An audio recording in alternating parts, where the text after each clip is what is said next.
그래서 오늘은 제가 우람문정법회를 맞이해가지고 이 불교가 우람문정법회를 크게 하게 된 그 경로, 이전까지는 경전이 어쩌고저쩌고 얘기했잖아요. 근데 그것이 아니라 그 배후, 그 이면에 있는 이야기들을, 이런 것들을 해드리면서 나아가서 불교의 올바른 제사법, 이런 것들에 대해서 제가 좀 오늘은 말씀을 드리려고 합니다.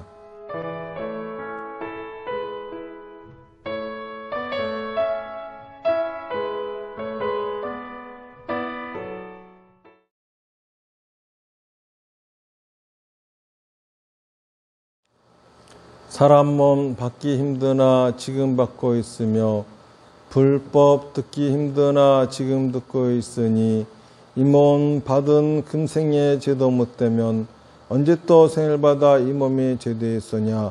스스로 부처님께 귀하여 받들어 모시고 원어건대 중생들과 더불어 태도를 체득하여 무상의 뜻을 바라겠노라. 스스로 법에 귀하여 받들어 모시고 원어건대 중생들과 더불어 대중들을 스스로 승가에 귀하여 받들어 모시고 원어건대 중생들과 더불어 대중들을 통리하여 모든 것에 막힘없도록 하겠노라. 무상하고 심심한 묘법은 백천만급이 되어도 만나기 힘이 드나 나는 지금 보고 듣고 얻을 수가 있었으니 원어건대 부처님의 진실한 뜻을 해득하여 받들어 모시겠노라. 나무아미타불, 나무아미타불, 나무아미타불. 오늘은 그 우람분절 법회 날인데, 우람분절 법회라고 하는 것은 우리 불교에서는 아주 큰 행사죠. 그래서 두 번의 큰 행사가 있죠. 하나는 4월 18일 석가모니 부처님 오신 날, 또 하나는 이 우람분절 법회. 이 두 가지가 큰 행사인데, 지금 이제 우리 절에는 이 우람분절 법회가 별로 활성화되어 있지 않아가지고 신도들이 많이들 모이지 않았지만은 다른 절들은 아주 큰 행사예요. 그래가지고 신도들이 바글바글 모이고 막 4월 초파일만큼이나 큰 행사로도 법회들을 치르고 있거든요. 일본 같은 나라에서는 아주 이 우람분절 법회가 우리나라 추석과 같은 날입니다. 그래서 전 국민이 대이동을 하죠. 그래서 원래 국가의 휴일은 아닌데 일본이라고 하는 나라는 국가의 우리나라처럼 그 나라에서 쉬는 날 정해진 게 천황하고 연결이 돼야 됩니다. 무슨 천황 생일이니 뭐니 이래야 휴일이고 그 외에는 뭐 휴일이 없어요. 그런데 이 우람분절 법회는 나라에서 휴일을 정하지 않아도 전 국민이 추석같이 지내기 때문에 회사들은 다 쉽니다. 그러고서 다들 고향에 돌아가가지고 그때 이제 일본에는 고향에 가면은 그 우람분절 법회 하기 며칠 전부터 스님들이 집집마다 방문을 해요. 그래가지고 집집마다 다 이 불단을 모시고 있거든요. 그리고 그 불단에 위패를 모십니다. 그러니까는 원래 우리나라는 위패를 절에다가 모시잖아요. 근데 일본 사람들은 위패를 절에다 모시지 않아요. 이 위패라고 하는 거는 우리나라만 하는 게 아니라 중국이나 그렇잖아요. 일본 같은 데서 다 위패를 모십니다. 저희 동남아시아 그런 불교 위패를 모시고 하는데 여러분들 중국 같은 경우도 중국 그 무슨 무술 영화를 보면은 거실에 조상님 위패가 놓여 있고 거기다가 이렇게 향을 올리고 하잖아요. 그런 식으로 다들 위패를 모셔요. 우리나라는 이제 원래 옛날에 조선시대 때는 집에 이제 사당을 모셔서 사당에다가 이제 위패를 모셨었죠. 그리고 그 전에는 이제 절에다가 위패를 모셨던 거고. 근데 일본은 각 집에서 부처님 불단을 모시고서 그러고서 거기다 위패를 모셔요. 그래서 스님들이 이제 한 달에 한 번씩 그 집을 찾아갑니다. 예를 들어서 그 집의 조상이 만약에 1월 30일 날 돌아가셨다. 그러면 매달 30일은 집에 찾아가서 스님이 독경을 해줘요. 그게 이제 일본 불교는 그렇죠. 그리고 또 요 백중이 되면은 또 요 그 백중 우람분절에 또 이제 스님이 그 집에 가서 다니죠. 그러니까는 매달 다닐 적에는 그 날짜에 맞춰서 가기만 하면 되는데, 이 우람분절은 이거는 우람분절에 그 많은 집을 다녀야 되니까는 다 못 다니겠죠. 그러니까는 이제 나눠서 다니는 거야. 하루에 30씩. 그런 식으로 일본만 하더라도 이 우람분절을 크게 지내고 우리나라도 크게 지내요. 그리고 요즘 들어서는 우람분절 법회 그러면은 또 이거 최근에 생긴 일들인데, 뭐 영가천도를 한대나? 그러니까 이거는 이제 우선 천도제 그러면 비용이 많이 들어갑니다. 그런데 우람분절에는 비용도 적게 내고 천도할 수 있는 날이죠. 그러니까 그거를 이제 또 해준다고 7일에 한 번씩, 49제처럼 또 이러고, 이게 다 근거 없는 행동들인데, 이러한 것들이 이제 일어나고 있습니다. 어쨌든간, 이 우람분절 법회는, 이 인도에서는 없었지만은, 이 중국으로 불교가 전래되어지면서, 그러면서 중국으로부터 영향을 받은 불교 국가들은 이 우람분절 법회를 아주 크게 합니다. 그래서 오늘은 제가 우람분절 법회를 맞이해가지고 이 불교가 우람분절 법회를 크게 하게 된 그 경로, 이전까지는 경전이 어쩌고저쩌고 얘기했잖아요. 근데 그것이 아니라 그 배후, 그 이면에 있는 이야기들을, 이런 것들을 해드리면서 나아가서 불교의 올바른 제사법, 이런 것들에 대해서 제가 좀 오늘은 말씀을 드리려고 합니다. 우선 그 불교라고 하는 종교는 인도에서 탄생을 했습니다. 지금부터 2500년 전, 그 인도 북부 샤카족이 다스리는 국가에 왕자가 탄생을 하죠. 이름이 시다르타라고 하는 이름으로, 그분이 어느 날 동서남북의 문으로 저희 잠깐 외출을 하시죠. 거기서 늙고 병들고 죽는 사람을 갖다가 보고 늙지 않고 병들지 않고 죽지 않는 법을 물어보니까는 업을 소멸시키면은, 그쵸? 윤회를 하지 않게 되고, 그러면은 늙지 않고 병들지 않고 죽지 않게 됩니다. 이 얘기를 듣고 출가를 하시는 거죠. 그래서 업을 소멸시키기 위해서, 업이라고 하는 거는 생각과 말과 행동이라 그랬죠. 이걸 소멸시키기 위해 가지고 명상을 하고 고행을 하는데, 철저하게 했음에도 불구하고 그거는 업이 소멸될 수 있는 방법이 아니라, 이거는 올바른 방법이 아니다라고 하는 걸 깨닫고 당신만의 독특한 방법을 알아내시는 거죠. 이게 이제 팔정도라고 하는 거고, 이게 바로 이제 불교의 시작이 되는 겁니다. 그런데 석가모니 부처님은 당신이 불교라고 하는 새로운 종교를 만들려고 하신 적은 한 번도 없어요.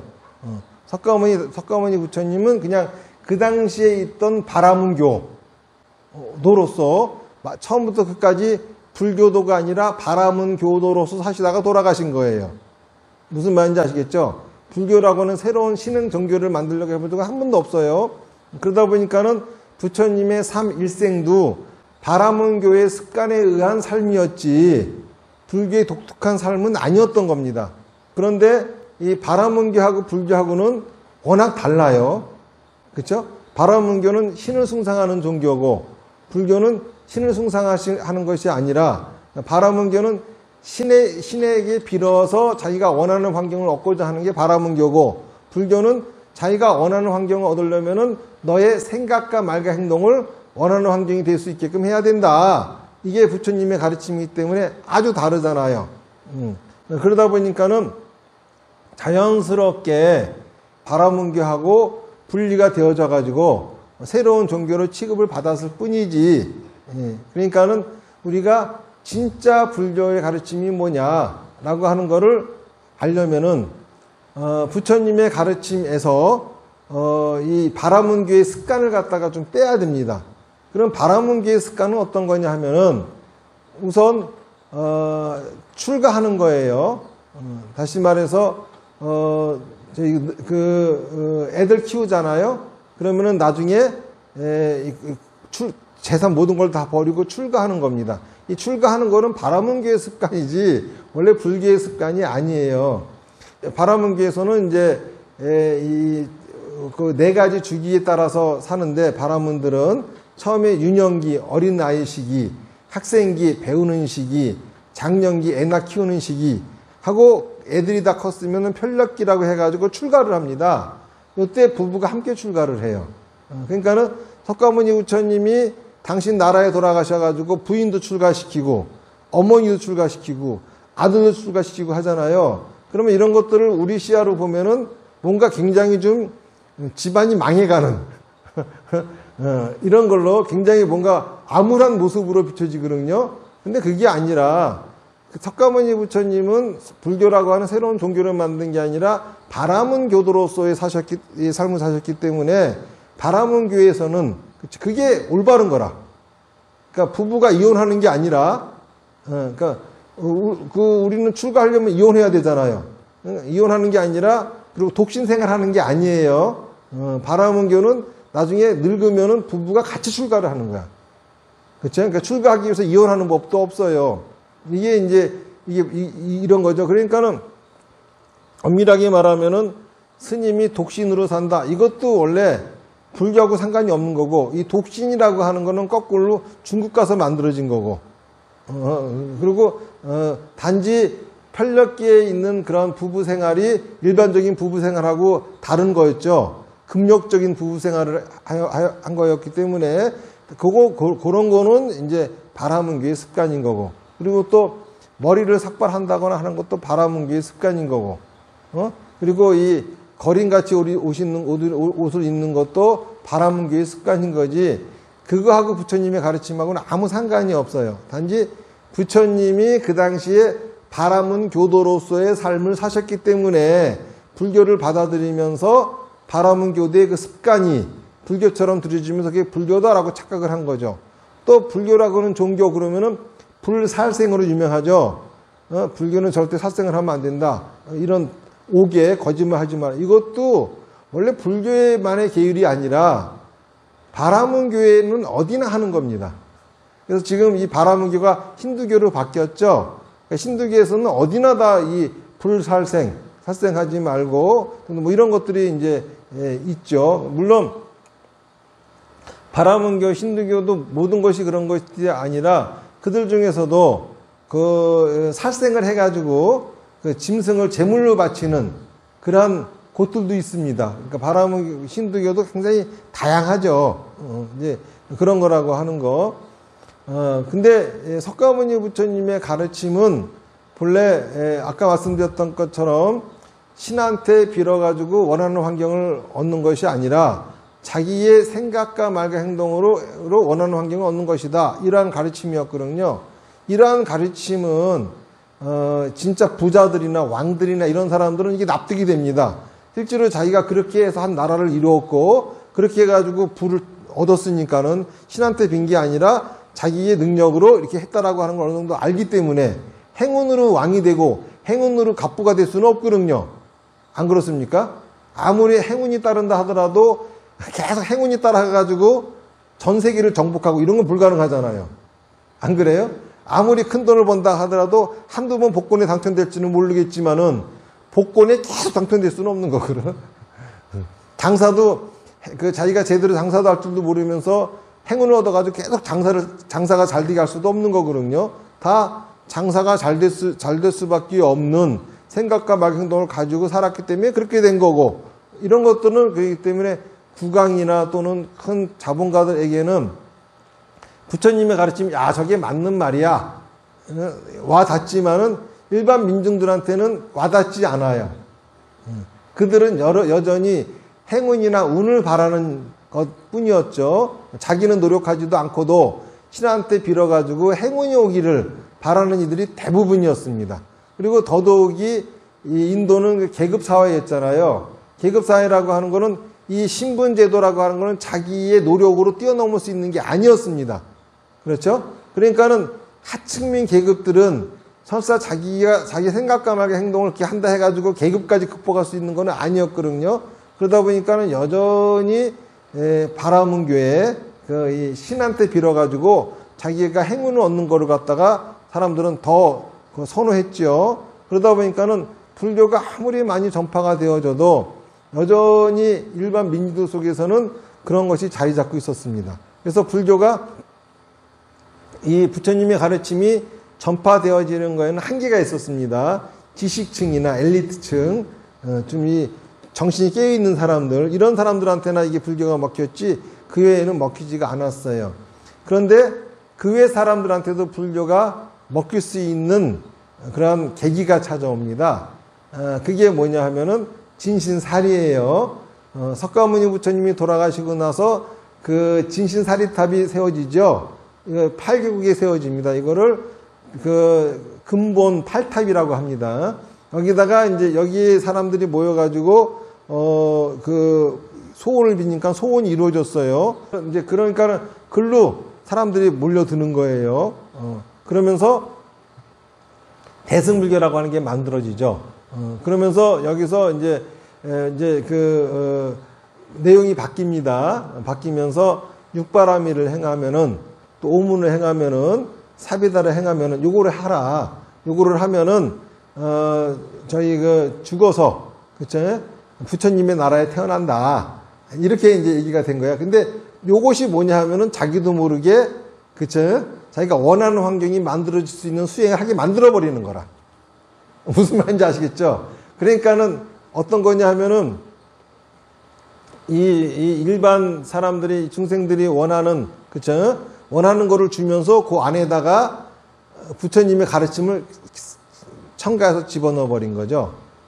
이 덕분에 대승불교가 나오고 이것으로 인해 가지고 인도 전역에 불교가 전파가 되어지고 나아가서 전 세계로 불교가 전파가 되어지는 거가 됐습니다. 그런데 이제 그런 불교가 중국으로 전래가 되어졌어요. 처음에 불교가 전래되어진 것은 한나라입니다. 그렇죠? 한나라 때 불교가 전래되어지고 이제 그 한나라가 이제 망하면서 삼국시대가 시작이 되잖아요. 그리고 삼국시대에 가서는 나중에 이제 그 삼국시대가 끝나고 나면은 그 진나라가 시작이 되고 동진이라 그러죠. 이제 동진은 서진이구나. 진나라가 시작이 되고 이러면서 이제 요때 이제 불교가 많이 인도에서 정립이 되어지는데 우선 그 인도에서 보면은 카스트 제도가 있죠. 카스트 제도는 제일 위 계급이 바라문이에요. 그 밑에가 왕족 쿠샤토리아입니다. 그런데 이 사문, 설사 이 사문, 바라문 계급이 아닌데 출가한 이들을 사문이라고 불렀는데 사문들도 바라문하고 똑같은 취급을 받았어요. 그러니까 계급적으로 보면 왕이 높아요? 스님이 높아요? 스님이 높죠. 그러니까는 거기서는 당연히 왕이 스님한테 머리를 조아리고 인사를 하는 게 당연한 거였습니다. 그리고 또 이제 이 인도는 이 중국만큼 효 사상이 강하지가 않았어요. 그래가지고 스님이 출가를 하면은 부모라 하더라도 그렇죠? 예를 들어서 보세요. 이제 그 바라문 계급이 아닌 사람이 출가를 하면 사문이라 그랬죠. 근데 만약에 왕의 아들이 출가를 했어. 그러면 계급이 상승된 거죠. 바라문으로. 그렇죠. 그러니까 계급이 더 위니까는 자기 부모한테 절을 할 이유가 없는 거고 부모가 절을 해야 되는 거죠. 이것이 이제 이 원래 불교 자체가 바라문교 그렇죠? 그거였기 때문에 이런 문화도 그대로 있었던 겁니다. 그런데 이 문화까지 같이 중국으로 왔어요. 그런데 중국에는 아니 스님이라 하더라도 왕의 백성이란 말이야. 그런데 왕이 인사를 한다는 거는 말이 안 되는 거고 또 그 사람은 태어나면은 살아서는 부모님을 지극히 모시고 돌아가시면은 부모님의 제사를 지내드리고 해야 하는데 그쵸? 그런 것도 등한시한다고 하는 거 부모한테까지 절을 받는다고 하는 거 이거는 말도 안 되는 오랑캐다 이러면서 이제 굉장히 반발이 일어났어요. 그리고 처음에 저희 중국으로 불교가 전래되었을 적에도 중국 사람들은 이 불교라고 하는 종교를 선진 도교라고 생각하면서 받아들인 겁니다. 왜 그랬냐면은 도교라고 하는 것은 본래 이 결혼도 하지 않고 산속에 들어가서 돛 닦아가지고 도사가 돼서, 그쵸? 점치고 부적 써주고 방수를 피다가 신선이 되는 게 이게 도교잖아요. 그런데 마치 석가모니 부처님도 부모 버리고 산속으로 들어가서 혼자 돛 닦다가 부처라고 하는 도사가 되어서 방수를 피다가, 그죠? 더 큰 부처라고 하는 신선이 된 거다. 이렇게 중국 사람들이 이해를 한 거예요. 불교라고 하는 종교를.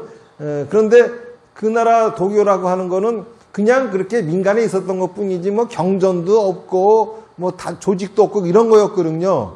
그렇기 때문에 그 도교에서는 그 도사들도 이렇게 대접받지를 못했다고.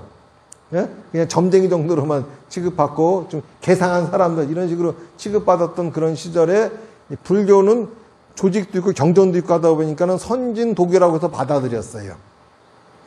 그래서 실제로 처음에 불교가 전래되었을 적에 중국인들이 쓴 그 기술을 보면은 뭐라고 되어 있냐면은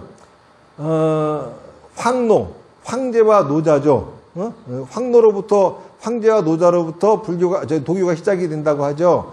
황노가 서쪽으로 가서 석가라고 하는 오랑캐가 되었다. 이렇게 이 사람들은 얘기하고 있어요. 그런데 어쨌든가 그런 불교가 들어왔는데 이거는 너무 이질적입니다. 그래서 불교가 민중으로 퍼지기가 힘들었어요. 그러다 보니까는 중국에서 민중으로 퍼질 수 있게끔 새로운 것들이 만들어집니다. 대표적인 경전들이 지장경, 그렇죠? 그리고 또 우람분경, 부모은증경 이런 것들을 만들면서 절에서 제사를 지내기 시작하고 이러면서 이제 불교가 중국에 정착될 수 있게끔 뿌리가 내렸고 그 덕분에 중국의 불교가 널리 퍼진 겁니다. 무슨 말인지 아시겠죠? 그러니까는 인도에서도 이 불교가 민중한테 퍼지기가 힘들었는데 그 부분이 보완이 되어진 것이 진신사리고 이로 인해 가지고 대승불교가 나왔고 그리고 또 너무 이질적인 문화였던 불교가 중국으로 들어와서는 이 중국인들한테 퍼지기 힘들었는데 여기다가 효라고 하는 사상을 집어넣고 제사를 지내게 함으로써 중국에서 널리 불교가 퍼지게 되었다라고 하는 겁니다. 그러니까는 이런 의미에서 보면은 석가모니 부처님 탄생일은 뭐냐면 진신사리라. 그렇죠? 그리고 또 우람분절은 뭐냐 하면은 제사라. 이렇게 보면은 뭐냐 하면은 하나는 인도에서 불교가 널리 퍼질 수 있는 그거를 하지 않으면 민중한테 안 먹히는 거죠. 또 제사를 하지 않으면 민중한테 안 먹히는 거죠. 뭐 이런 걸로 인해 가지고 불탄절과 또 그 백중 우람분절 이것이 이제 지금도 불교에서는 큰 행사로 할 수밖에 없었던 거죠. 그러니까 이 동북아시아 지역에서는 이 우람분절 법회가 석가모니 부처님 오신 날보다 더 중요해요. 그러다 보니까는 불교에 대해서도 제사의 의미가 뭔지 또 나아가서 천도제의 의미가 뭔지 이런 것들조차도 명확히 정립이 되어지지 않은 채로 지금도 무속적이고 여러 가지 도교하고 들이 섞여가지고 이런 것들을 우리가 행하고 있거든요. 그래서 저는 여러분들한테 그런 중국적인 그러한 것 이전에 왜 불교에서는 위패를 모셔야 되고 제사를 지내야 되는지 여기에 대해서 제가 이제 더 불교적인 교리에 입각해서 말씀을 드리려고 합니다. 이제 우리 그 태왕사에서 태왕사의 신도가 되면은 그리고 우리 참종사의 신도가 되면은 여러분들이 어떻게 보면은 받을 수 있는 거, 사살로부터 얻어갈 수 있는 거, 할 수 있는 거, 거기에 이제 여러 가지가 있겠지만은 우선 영구위패를 모실 수가 있고, 그렇죠? 또 제사를 지낼 수가 있어요. 그리고 나아가서 천도제도 할 수가 있어요. 그런데 이 천도제라고 하는 걸 말을 하니까 제가 천도제 하면 안 된다고 하는 천도제라고 하는 것은, 이거는 그게 무속적으로 불교의 뜻도 없이 하는 거는 안 된다. 지금처럼 하고 있는 그런 거는 아니다. 이 얘기를 한 거죠. 그럼 이거 하나하나의 뜻은 어떤 게 있느냐 하면은, 영구위패를 모신다라고 하는 것은, 내 가족이 죽음을 맞이하잖아요. 그분이 부모일 수도 있고, 형제일 수도 있고, 자식일 수도 있어요. 예를 들어서 아버지가 돌아가셨으면은 나하고 연이 끝난 겁니까? 아니죠. 내 아들이 죽었어요. 그러면은 나하고 인연이 끝난 겁니까? 아니죠. 그렇죠? 아들이 죽을 적에 우리 인연 끊었습니다. 그러고 죽었어? 어? 아버지가 돌아갈 적에 이제 너하고 인연 끊을 거야. 그러고 돌아가셨어? 아니죠. 그렇죠? 또 내 배우자가 죽었습니다. 그러면은 인연이 끝난 겁니까? 아니에요. 그렇죠? 설사 사람이 죽었다 하더라도 그 관계가 끝난 게 아닙니다. 끝난 거는 어떤 관계죠? 살아있을 때 관계가 끝난 겁니다. 그렇잖아요? 그러니까는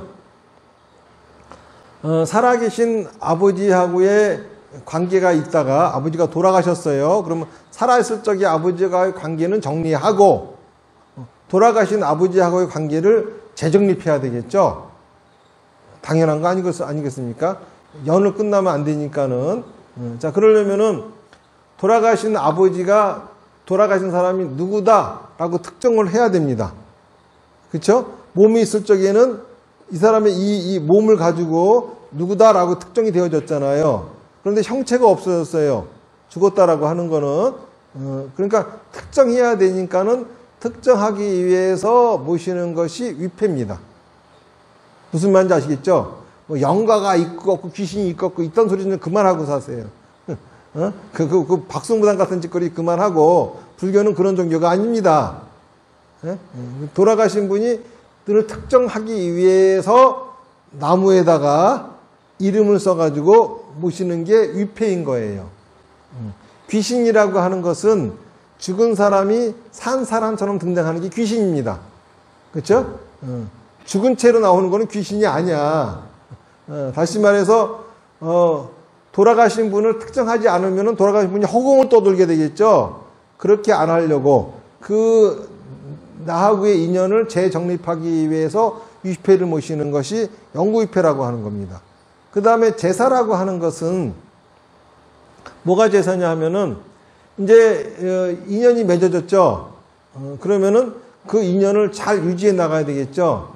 자, 우리가 같이 살고 있을 적에는 그 사람 생일날, 오늘 네 생일이야, 오늘 아버지 생신입니다 해가지고 찾아가 뵙고 인사드리고, 그렇죠? 같이 맛있는 것도 먹고 했잖아요. 생일은 뭐죠? 나하고 그분이 살아서 나하고의 만남이 시작한 날입니다. 그럼 제사는 뭐죠? 그분이 죽어서 나하고의 그 인연을 시작한 날입니다. 기념해야 되겠죠? 그렇죠? 새로운 연이 맺어진 날을 우리가 축복해야 되겠죠? 이게 바로 제사예요. 무슨 말인지 아시겠습니까? 자, 그러면은 천도제라고 하는 거는 뭐냐? 죽은 귀신을 천도시키고 이런 뜻이 아니고, 우리가 누군가가 죽음을 맞이하면은 그 죽음을 잘 처리하지 못하게 되면은 상처가 남아요. 돌아간 사람으로 인해 가지고 그 상처가 치유되어지지 않은 채로 계속 존재할 수가 있습니다. 그러면은 그 사람의 인생에 어떤 영향을 주기 시작해요. 이런 일을 없게 하려고 하는 것이 천도제예요. 그 태왕사에서는 이 천도제를 어떻게 하느냐 하면은 원래 그 상처를 없애기 위해서 하는 게 천도제인데, 원래는 돌아가시고 나서 바로 매주 일주일에 한 번씩 7번, 7일째, 49제, 100일째, 1년, 3년, 이것이 다 천도제입니다. 그렇잖아요? 그런데 그때 그걸 하지 못했어. 그렇죠? 했다 하더라도 제가 그래요. 49제 지냈대. 어떻게 지냈습니까? 그냥 절에 가가지고 스님한테 돈 주고, 나는 가지도 않고 그냥 때때마다 스님이 알아서 해줬겠지. 무슨 놈의 49제. 그렇죠? 그리고 뭔 놈의 49제 지내면서 있잖아요. 자기 혼자만 오지 가족들은 오지도 않아. 우리 절에 그런 제사가 없는 이유는 내가 그런 걸 싫어하기 때문이야. 내가 무슨 무당입니까? 그런 짓을 해가면 제사를 지내주게. 그래서 우리 절은 제사가 없어요, 거의. 왜냐면 다른 사람들은 바라는 건 그런 걸 해주길 바라는 거거든. 그럼 무당한테나 가세요, 그런 거는. 내가 왜 무당입니까? 내가 왜 합니까? 그런다고 제사를 안 지내주는 거 아니에요. 제대로 된 마음을 가지고 하겠다고 하면은 다 해드립니다. 그리고 또 요 49제 때도 반드시 필요한 게 법문이에요. 그렇죠? 그 다음에 또 뭐가 필요하냐면 편지야. 돌아가신 분한테 내가 편지를 써가지고 읽는 추도사. 그렇죠? 그 다음에 스님의 법문. 이것이 없으면은, 그렇죠? 아무리 근사하게 상을 치러놓고 앞에서 스님들이 춤추고 별짓 다 한다 하더라도 절대 천도가 안 돼요. 원래 천도라고 하는 건 그 상처가 치유가 되어지는 것이 천도거든요. 그렇죠? 솔직히 보세요. 진짜 죽은 사람이 어디 가는지 안 가는지 어떻게 알아? 안 그렇습니까? 모를 일이 그럼. 확실한 거는, 확실하게 알 수 있는 거는 누군가가 가까운 사람이 죽으면은 그로 인해서 산 사람이 상처를 받는다고 하는 건 확실한 거야. 그렇죠? 갑작스러운 이별을 했는데 상처가 안 됩니까? 그럼 그게 사람이 아니지, 그럼. 그 상처를 치유해야 될 거 아니야. 그런데 그런 거를 하지 않고 시간을 보내므로써 계속 그 상처가 남아있어요. 그래서 보면, 그러니까 이 상처가 남아있는 사람들 특징이 누가 와가지고, 이거 어머니 지금 좋은데 못 가셨어. 해가면서 좀 아는 소리 하고 뭔가 맞추는 소리만 나오면 아주 깜짝 놀래가지고, 천도제 한다고 그냥 돈 갖다 바치고 막, 이 49제, 뭐, 백중 되면은 7치제 한 번씩 제 지는 거 좋다고 와서 하고 있고, 내가 보기엔 다 그게 무당들 하는 짓거리지. 승보 있고 무당이 하는 짓들을 하는 거지. 올바른 불교가 아니에요. 어쨌든 간, 저는 제대로 된 49제를 지내지 않는 사람들이 너무 많고, 그렇죠? 안 지내는 사람도 많고, 지냈다 하더라도 다 엉터리를 하는 것이 너무 많기 때문에, 예? 분명히, 그렇게 49제 지냈다 하더라도 상처가 여전히 남아있는 사람이 많을 거다. 그래서 제가 이제 계약한 게 천도제예요.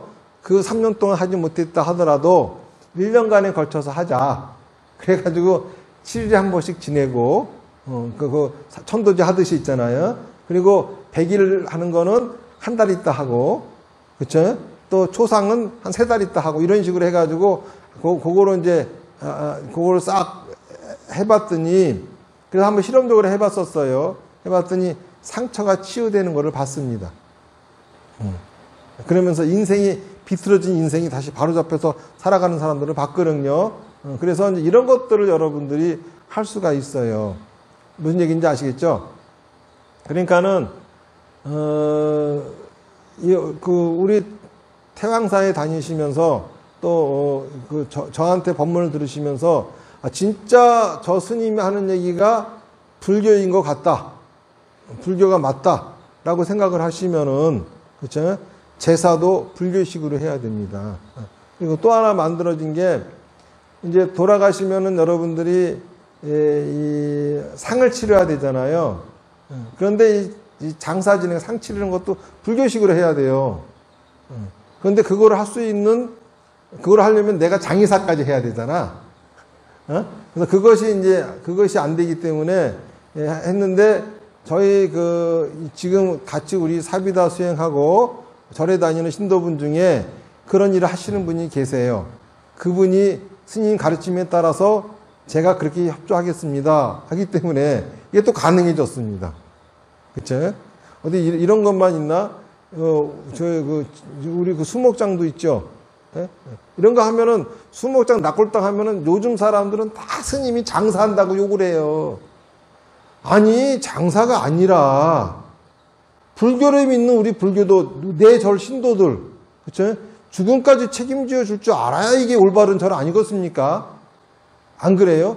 그걸 왜 장사한다고 자꾸 욕을 해? 그리고 이런 경우도 있습니다. 자, 절에서 이제 제사를 지낼 적에 또 49제 지낼 적에 와가지고 스님한테 49제 비용이 얼마예요? 돈 내고 이러면 모든 게 다 끝나요? 이렇게 하는 거 아니에요. 그렇죠? 그러면은 태왕사에서는 돈도 한 푼도 안 받고 제사 지내주나요? 그렇지는 않아요. 왜 그러냐 하면은 실제로 비용이 들어가거든. 이 태왕사에서 지내는 제사, 그렇죠? 이거는 일단은 우리 절에서는 음식을 차리지 않습니다. 음식을 차리지 않는 이유는 음식이라고 하는 것은 살아있는 사람이 먹는 것이지 죽은 사람이 먹는 게 아니에요. 사람이 죽었는데 그 사람한테 살아있는 사람들이 먹는 음식을 차려준다는 것은 귀신을 만들겠다는 소리입니다. 죽은 사람이 산 사람처럼 등장해서 이 음식을 먹으라는 소리거든. 진짜 등장해서 먹으면 다 기절 촉구하고 도망갈 거면서. 왜 자꾸 그거 차려, 그거. 진짜 의미도 없는 거. 그 때문에 원래 그리고 또 우리 그 절에 가면 영가단이라고 있죠? 영가단에다가 위패를 놓고 거기다가 음식을 차려서 제사를 지냅니다. 이것도 사실은 말이 안 되는 거예요. 왜 죽은 사람은 하대합니까? 그쵸? 벌써 귀신 취급하니까 그러는 거거든. 근데 그렇게 된 게 원래 불교에서는 음식을 차리지 않기 때문에 부처님 앞에다가 사람이 먹는 음식을 놓지 않아요. 공양하면서 떡, 과일은 이거는 그런 밥상처럼 이렇게 차린 게 아니잖아요. 그런데 자꾸 유생들이 불교를 구박을 합니다. 조선시대 때. 그러니까는 할 수 없이 음식을 차리긴 차려야 할 수가 없거든. 그러니까는 영가단을 만들어버린 거야. 그래서 떡과일을 부처님한테 올렸다가 제사 지낼 적에는 그건 또 내려가잖아, 글로. 그렇죠? 그런데 우리도 그렇게 하지 않아요. 영가단이 없어요. 제사 지낼 적에 위패는 부처님 앞에 놓입니다. 무슨 말인지 아시겠습니까? 부처님 앞에 위패가 놓여요. 왜냐하면은 돌아가신 분이 영가가 아니라 살아있는 사람한테는 부처님이야. 왜 부처님이냐 하면은 죽음이라고 하는 거를 나한테 가르쳐준 부처님이야. 다시 말해서 다른 사람들이 인연 없는 사람이 죽으면은 별 관심이 없죠. 죽음이 와닿지 않죠. 그런데 가까운 사람이 죽어봐. 그러면 죽음이 확 와닿죠. 너도 곧 죽어. 라고 하는 법문을 해준 부처님이야. 그렇죠? 그렇기 때문에 그렇죠. 우리가 부처님의 가르침을 모시듯이 그 죽음을 모시는 겁니다. 그래서 영단이 아니라 부처님 앞에 놓고, 그리고 이제 부처님한테 공양 올리는 건요 뭐냐면 지혜 자비를 공양을 올리는 거예요. 지혜의 상징이 뭐냐면은 등하고 향입니다. 그렇죠? 지혜는 밝은 거잖아요. 그러니까 등, 또 지혜로운 향이 나잖아. 향. 그다음에 자비는 꽃하고 차입니다. 차에는 음식물도 포함이 되어집니다. 꽃이라고 하는 거는 지가 아무리 예뻐도 자기는 못 보죠. 남들한테 보여주기 위한 거야. 그렇죠? 음식은 뭐죠? 자기의 생명을 바쳐가지고 남의 생명을 유지시켜주는 것이잖아요. 그래서 차하고 또 이 꽃, 이것이 자비를 상징하는 겁니다. 그래서 등향화차, 초향, 꽃, 그쵸? 그 다음에 공양물, 이런 걸로써 그 재단을 꾸미는 거예요. 그래서 이제 그러려면 꽃이 들어가야 되겠죠. 그쵸? 그러면은 꽃은 사야 되겠지. 그 다음에 거기다 떡과일 넣으려면 이것도 들어가겠지. 자, 돈 들어가요? 안 들어가요? 들어가. 그거는 내야 될 거 아니요. 안 그래요? 자, 그 다음에 그래, 그 제사 지낼 적에 그냥 스님이 봉사하는 식으로 할 수는 있어.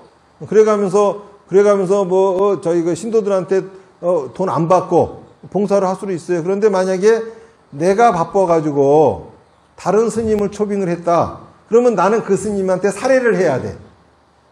이게 인사라. 그쵸? 인사야. 그런데 어떤 사람한테는 그 비용을 받고 어떤 사람한테는 안 받고 그럴 수는 없겠죠.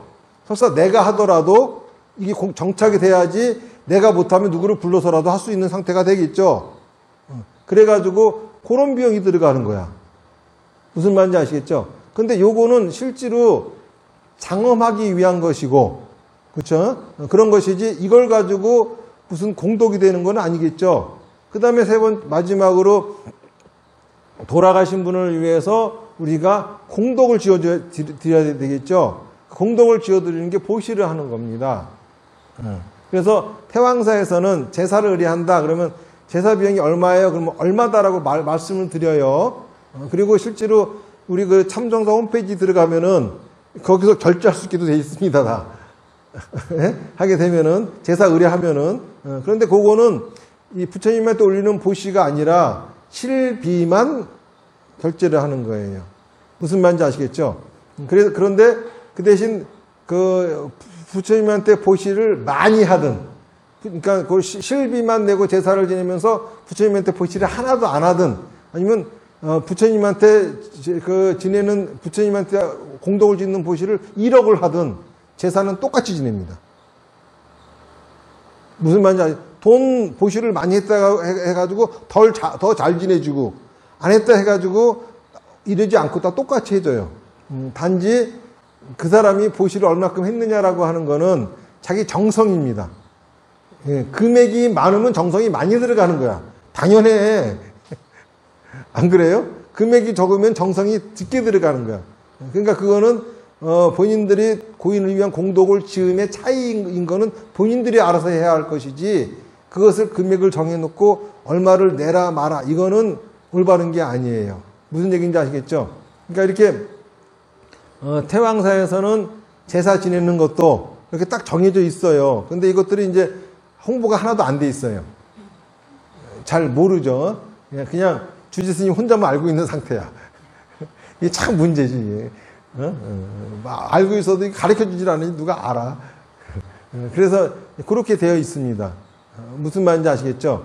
그리고 이제 지금 수목장님 나중에 지금 이 낙골당이 이거는 이제 없앨 거기 때문에 낙골당을 새로 지을 거예요. 그렇게 하게 되면 그때도 이제 그런 것들은 우리 신도들한테 어떻게 들어올 수 있게 할지, 그치? 우리는 그거 가지고 무슨 장사한다든지 이럴 생각 하나도 없어요.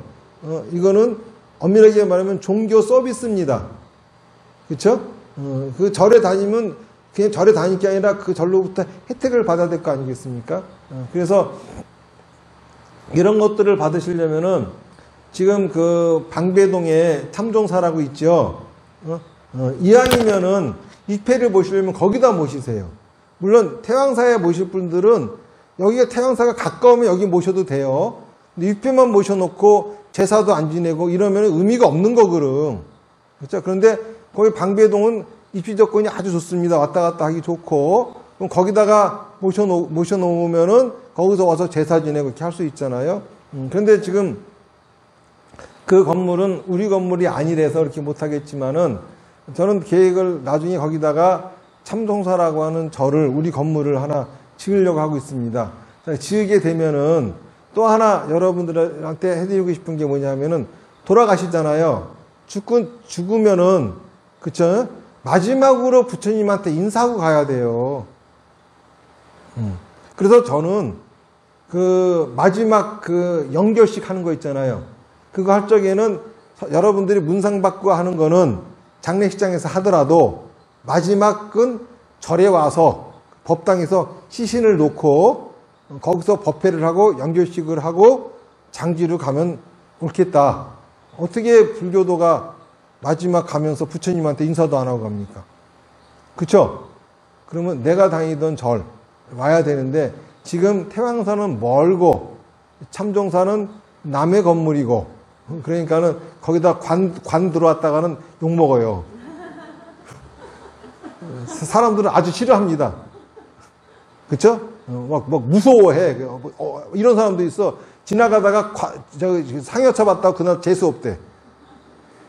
왜 그 사람들은 그런 걸 봐가지고 또 죽은 집에 가가지고 또 뭐가 생긴다나 어쩐다나 그런 일이 생기냐면 그렇게 사니까 그런 일이 생기는 거야. 그런 식으로 사니까 나약하게. 그치? 올바로 된 불교를 믿지 않고, 그러니까 불교를 하더라도 모습은 스님이고 모습은 절인데 내용을 보면은 무속인 게 많아. 그런 거하고 불교하고를 지금 거의 구분 못하고 있거든요. 근데 구분하든지 말든지 그거는 중요한 게 아니라, 저는, 그쵸? 우리 절에 다니는 신도, 제가 듣는 법문으로 모이신 분들한테는 올바른 부처님의 가르침에 의해서 여러분들이 누려야 할 것들을 누릴 수 있게 해야 되겠다. 그런 생각을 하는 겁니다. 그래서 오늘 얘기는 우선 우람분절이라고 하는 법회가 생겨난 것은 불교가 중국으로 전래되어지면서 효라고 하는 사상, 그쵸? 제사 이런 것들을 무시할 수가 없었어요. 그거를 불교에 도입함으로써 중국의 불교가 퍼졌고 그 불교가 우리나라까지 올 수가 있었던 거죠. 이제 그런 데서 탄생한 거다라고 하는 거, 그런 의미에서 우리가 제사라고 하는 것도 굉장히 중요하게 생각을 해야 됩니다. 그러려면은 그렇게 민중한테 퍼뜨리기 위해서 유교식의 제사를 갖다가 불교로 도입할 게 아니라 불교의 교리에 맞는 제사가 새로 정립되어져야 된다라고 하는 게 제 생각이에요. 그러니까 다른 절에서 이렇게 하든 말든 이게 중요한 게 아니라, 그쵸? 제가 여러분들한테 추천하고 권하는 제사는 바로 그런 겁니다. 그리고 또 여러분들이 이제 조금 있으면 추석이 다가와요. 추석에는 차례 지내죠. 요즘 큰 절들도 보면은 합동 차례 지낸다. 그래야 연가단에다가 그냥 제사상을 차려놓고 이래요. 차례는 원래 그게 아닙니다. 차례의 뜻이 뭔지를 정확히 알고 좀 살아야 됩니다. 그 불교 말고 유교에서도 차례는 지내고서 모이고 제사는 모여서 지낸다야. 예? 그리고 제사는 동트기 전에 지내고 차례는 동이 트고 나서 지낸다야. 달라요. 제사하고 차례하고. 그렇죠? 다시 얘기할게요. 제사는 모여서 지내고 차례는 지내고 모인다야. 그리고 제사는 동트기 전에 지내고 차례는 동트고 나서 지낸다야. 그러면 유교에서의 제사의 의미는 뭐냐면은 거기는 음양론이 근본이잖아요. 인간의 영혼도 음양론으로 되어져 있다 그래. 그래서 양이 뭐냐면 혼이고 음이 백이에요. 사람이 죽으면 혼은 흩어지고 백만 남아있거든요. 근데 백이 다 흩어져 없어지면은 시신이 다 썩어요. 그래서 백이 흩어져 없어지는 기간이 150년이래. 150년 동안에 아직 죽은 게 아니죠. 백한테 음식을 줘야 돼. 그래서 죽은 날 그날밖에 음식을 못 먹어. 그런데 백은 보통 음이기 때문에 해가 지야 돌아다녀. 그러면 제삿날 해가 없는 거는 그 전날에서부터 12시부터 해 뜰 때까지 또는 해지고 그 다음날 되기 전까지가 그때잖아요. 그때밖에 제사를 못 지냈는데 그걸 앞으로 당겨 지내는 거야. 그쵸? 예? 앞에 어두운 시간에 새벽에 그거를 지들 멋대로 9시 10시 앞당겨서 지내놓고서 싸움박질 할 적에는 그럼 제삿날은 돌아가시기 전날이야 이러고 하면서 싸울 적에는 너 오늘 제삿날인 줄 알아 이러고 또 싸웁니다. 뭐가 잘못된지도 몰라. 어쨌든간 제사라고 하는 거는 그런 거거든요. 그리고 제사는 보통 위패에서 모시는 거야. 위패를 모시는 것이 사당이죠. 그러니까는 사당이 여러 군데는 없다. 한 군데밖에 없으니까는 사당이 있는 곳에 와서 지내기 때문에 지내고 그러니까 모여서 지내는 거죠. 그렇죠?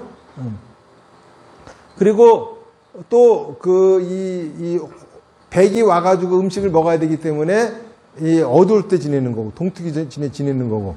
그렇죠? 자, 그러면 차례는 동이 트고 나서 지내요. 그러면은 귀신이 올까 안 올까? 못 오지. 이게 제사야? 차례는 죽은 귀신 먹으라고 하는 게 아니야, 그거. 제사가 아니라고. 착각하지 말라고요. 차례는 원래 각자 집에서 지내는 거예요. 그래서 이제 저희 위패는 하나밖에 없죠. 근데 차례를 지내려면 위패가 필요하죠. 그래서 지방을 쓰는 거예요. 그리고 그 지방에다가는 한 사람 이름이 아니라 여러 사람 이름을 써도 돼요. 요즘은 절에서 어떤 절은 위패 모신다고 하면서 거기서 한 위패에 뭐 아버지 어머니 다 집어넣고 난리들을 치고 앉았어. 아유 참 진짜 법도도 모르고 내가 보기에는 스님들도 법도 하나도 몰라. 예? 무슨 뭐 조계종이니 뭐니 거기도 다 엉터리들이야 엉터리들. 아는 게 하나도 없어요. 뭐 큰절 뭐가 큰절이야. 뭐 건물이 크면 큰절이야. 내용이 커야 내용이 제대로 돼야 큰절이지. 안 그래요? 큰 스님은 그냥 뭐가 커서 큰 스님이야. 불법을 제대로 전해야 큰 스님 아니야. 근데 지금 제대로 하는 것이 하나도 없어요. 어쨌든가 차례는 여러분들이 어떻게 지내면 되느냐 하면은 우선 추석이나 설이 되죠. 그러면은 추석에 차례상에 올라가야 될 음식은 제일 중요한 게 뭘 것 같아요? 송편이야. 그쵸? 송편이 빠지면 안 돼. 송편만 올리세요. 섭섭하면은 사과하고 배도 좀 올리고. 그쵸? 그리고 그 태왕사에서 차례 지내게 지방을 달라고 하세요. 그러면 드립니다. 그러면 그 지방을 앞에다가 놓고 그 앞에다가 송편 놓고 가족 일동 앞에 서서 3번 절해. 그러면 차례 끝. 아시겠습니까? 그러면 차례 끝이야. 지금 뭐 차례 그러면은 그냥 아들, 딸 다 불러가지고 며느리들은 전부 치고 아들들은 술 먹고 그냥 고스톱 치고 이러죠. 이게 왜 이렇게 된 건 줄 아세요, 이거? 원래 옛날에 명절 때는 있잖아요. 그 지역의 그 지주, 그쵸? 그리고 그 중심이 되는 집이 있잖아요. 그 집에서 곡관을 열어가지고 마을 사람들한테 다 먹이고 잔치를 했어요. 그러니까는 여자들은 다 모여서 거기서 전부 치고 남자들은 거기서 술 마시고 놀고 이랬거든, 명절에. 그런데 이게 이제 일제시대 때 호적제도가 생기면서 호적을 쓰려니까 성이 필요하잖아요. 그러니까 이 사람들이 성이 없던 사람들이 그 노비하고 그 소작하는 사람들이 다 그 주인 성을 따랐어. 이래가지고 집성촌이라고 하는 게 만들어진 거예요. 그러면서 지금도 보면 식당 가면 이모 삼촌 뭐 이러죠. 이게 이때부터 나온 거야. 지금까지는 노비였지만은 서류상으로 이제 친척이 됐잖아요. 그런데 옛날처럼 이름 함부로 부를 수 없으니까 이모 삼촌 이렇게 된 거야. 진짜 이모로 해서 이모가 아니라. 무슨 말인지 아시겠습니까? 그런 말이 왜 나왔는지도 좀 이런 역사야. 그러니까는 그냥 설에 하던 거는 진짜 차례가 아니라 뭐 잔치 하던 거 있잖아요. 그 습관이 그대로 있는데 이제 그것만 기억이 나가지고 그치? 무슨 설 되면은 며느리 다 불러 모아가지고 전부 치라 그러고 남자들은 일 안 하고 고스톱 치고 그래서 뭐 명절 주목은 이러고 앉았고 또 TV에서도 뭐 이제 명절이 가면 제수용품이 명절이 제사 지내는 것이 아닌데 무슨 제수용품이야. 그 제사 때나 제수용품이지. 안 그래요? 차례가 왜 제사냐고. 좀 이런 좀 잘못된 것들 이런 것들 좀 없어졌으면 좋겠어요. 괜히 불필요한 것들이거든요. 그래서 이 명절은 어떻게 지내냐? 여러분들은 우리 태왕사에서 지방을 받아가세요. 그래서 이제 그 상을 차리고서 송편 놓고 다 같이 절하고, 그렇죠? 그리고 이제 아침을 먹고 나서 이제 누가 찾아갈 사람 있으면은 찾아가는데, 예를 들어 큰 집으로 그 큰 집이 부모님 모시고 계시니까는 인사하러 가야겠다 하면 갈 적에는 음식을 뭔가 좀 만들어 가지고 가. 안 그러면 큰 집이 혼자 다 만들어 가지고 먹여야 되잖아. 힘들죠? 각자 만들어 가지고 모여서 같이 먹어. 그러면서 놀아. 다 같이. 여자들 고상 좀 그만 좀 시키고.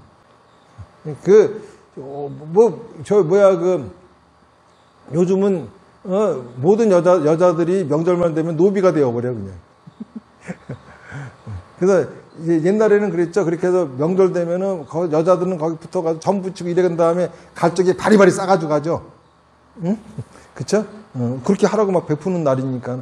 그것이 그냥 이렇게 돼버린 것 뿐이지. 진짜 원래, 지금은 이 신분제가 없어졌잖아요.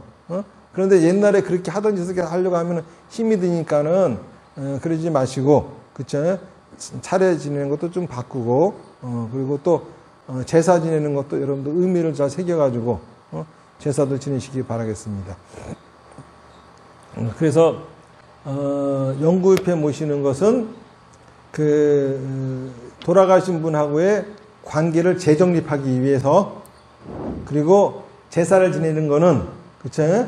이미 정립되어진 관계를 잘 유지하기 위해서, 선도제는 돌아가신 분으로 인해서 받은 상처를 치유하기 위해서 하는 거다. 이렇게 알고, 그쵸? 그리고 또 이 뜻에 맞게 여러분들이 저희 이 태왕사, 이 참종사에다가 의뢰해 주신다고 하면은 제가 심히 닿는 한 성신성의껏, 그쵸? 그런 것들을 할 수 있게끔 도와드리겠습니다. 자, 오늘 얘기는 여기서 마치고, 자, 무슨 질문이 있으실까요?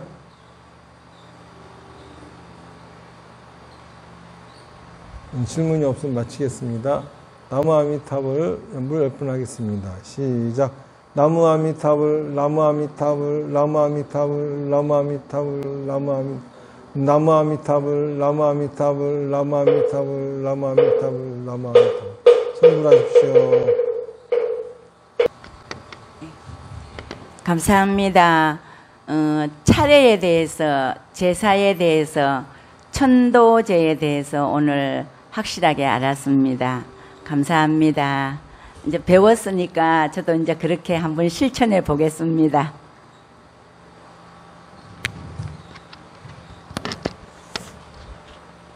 제가 시부모님 돌아가시고 한 30년을 제사를 지냈어요. 근데 작년부터 이제 다른 데 공부하는 데서 그때 이제 대행 스님께서 아주 좀 간단하게 제사 지내는 그런 어떤 걸 가르쳐 주셔가지고 한 1년 그때 추석하고 설에 그렇게 지냈던 것 같아요. 참 좋더라고요, 그게. 근데 스님께서 더 간단하게 또 말씀을 주시네요. 한번 실천해 보겠습니다. 우선 제사는 그 얘기를 깜빡 놓쳤는데, 불교신다는 제사는 집에서 지내는 거 아니에요. 제사는 어디서 지내는 거예요? 위패를 모시고 지낸다 그랬죠? 여러분들이 집에서 제사를 지내고 싶으면은 일본 사람처럼 집에다 불단을 차리고 위패를 거기다 모시세요. 그래야 집에서 지낼 수 있는 거고, 절에다가 위패를 모시면은 절에서 해야 되는 겁니다. 그렇기 때문에 태왕사에다 위패 모실 적에는 매번 제사 지내지 않는 분들은 모셔도 되겠지만은, 그죠? 제사 지내는 분들은 참종사에다 모시는 게 좋죠. 거기 가까우니까. 물론 태왕사가 가까우면은 여기다 모셔도 돼요. 제사는 절에 와서 지내는 게 맞아요. 네. 감사히 잘 들었습니다. 본래 가지고 있는 자기의 습관, 오랜 동안 몸에 배인 것을 바꾼다는 것은 참으로 어렵다는 생각을 하면서 스님의 법문을 다 그렇구나 하면서 제 자신이 과연 스님이 말씀하신 것처럼 바뀌어 가는 과정이 언제일까라는 두 가지의 생각을 머리에서 왔다 갔다 했습니다. 스님의 법문이 옳고 바르고 하다는 것을 알면서도 실제로 과연 내가 옮기는 데는 얼마나 많은 시간이 들까 하는 생각을 하면서 스님의 법문을 다시 한번 깊이 되새겨 보겠습니다. 맞아요. 여러분들이 제가 가르쳐 드린 대로 그렇게 제사를 지내고 싶다. 그러면 제일 먼저 하셔야 할 일들이 가족들을 절로 데리고 오세요.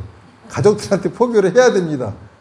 안 그래요? 절대 혼자서 절에 다녀서는 제가 가르쳐 드리는 대로 그렇게 제사도 지낼 수 없을 뿐만이 아니라 차례도 그렇게 못합니다.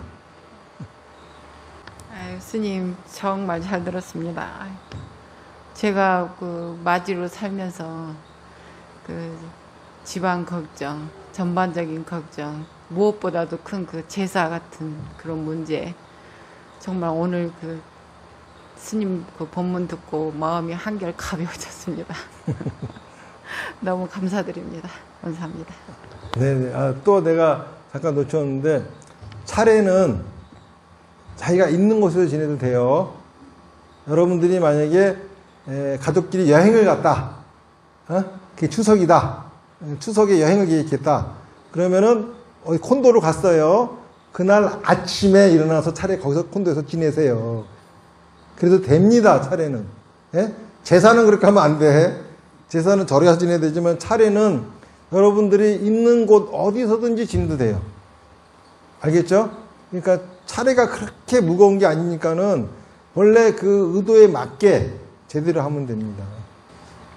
그 오늘 저는 그 다른 것보다 부처님 오신 날이랑 백중법회가 왜 절에서 큰 행사인지를 명확하게 알게 됐는데요. 역사적인 내용을 쭉 들으면서 이 부처님 오신 날과 백중법회가 큰 이유는 대승불교에서 민중들에게 불교를 포교하기 위한 가장 좋은 수단이고 가장 큰 수단이구나. 그래서 그런 부분, 약간 스님으로서 그런 부분에 대해서 명확하게 알 수 있어서 좋았고, 또 이제 또 와닿았던 거는 백중법회에서 위패를 부처님 앞에다가 이렇게 모시고 제사를 지낸다. 왜냐? 돌아가신 분은 나에게 죽음이라고 하는 정법을 부처님 법문을 알려주신 그 부처님이시기 때문이다라는 분야에서 왜 돌아가신 분을 매년 기념하고 백중법회 때 왜 또 이렇게 기념하고 와야 되고, 그 부분도 이제 이것도 다 부처님 가르침이 녹아있는 정법의 가르침이구나라는 거를 명확하게 알았고요. 그래서 사실 이번에 백중법회를 준비하면서 그 신도분들한테 왜 이 행사에 모여야 하고 왜 이걸 포교를 해야 되는지를 저 자신도 명확하게 설명하지 못해서 답답했는데, 오늘 그 부분에 대해서 명확하게 알게 돼서 앞으로 행사를 어떻게 준비하고 하면 되겠다가 계획이 세워져서 오늘 정말 잘 들었습니다. 감사합니다. 영이 안 시키면 큰일 날 뻔했네. 나무아미타불 연불 10번 하겠습니다. 시작. 나무아미타불, 나무아미타불, 나무아미타불, 나무아미타불, 나무아미타불, 나무아미타불, 나무아미타불, 나무아미타불, 나무아미타불. 충분하십시오.